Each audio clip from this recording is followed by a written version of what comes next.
Alors l'Agence parisienne du climat a été créée pour porter toute la dynamique de la lutte contre le changement climatique sur le territoire parisien, c'est-à-dire réussir à faire 25% de réduction des émissions de gaz à effet de serre d'ici 2020, réduire la consommation énergétique de 25% et avoir également 25% d'énergie renouvelable dans la consommation énergétique d'ici également 2020.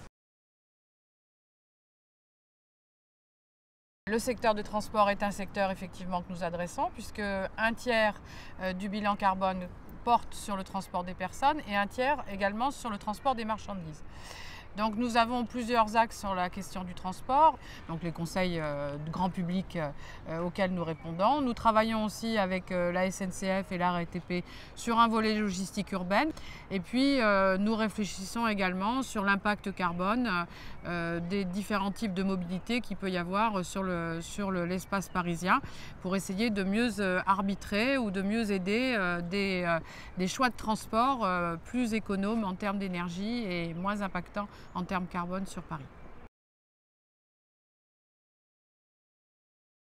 Alors la Climate Week a été un moment extrêmement important dans la vie de l'Agence parisienne du climat puisque le premier jour a été également le jour de l'inauguration de l'agence et puis il y a eu toute une série de conférences tous les soirs de la semaine dernière qui ont permis de discuter sur un certain nombre de sujets allant de la consommation jusqu'à la production d'énergie. Donc toute une série de semaines qui vont et qui permettent justement à chacun de venir débattre de ce sujet si important dans la vie de tous les jours et d'avancer un petit peu plus dans la prise de conscience de ce qu'il est nécessaire de faire pour lutter contre le changement climatique. Alors nous avons un autre projet sur lequel nous allons travailler cette année, c'est de réfléchir à la question des plans de déplacement d'entreprise, qui sont une façon pour les entreprises et pour les salariés de se déplacer de manière plus économe, plus efficace,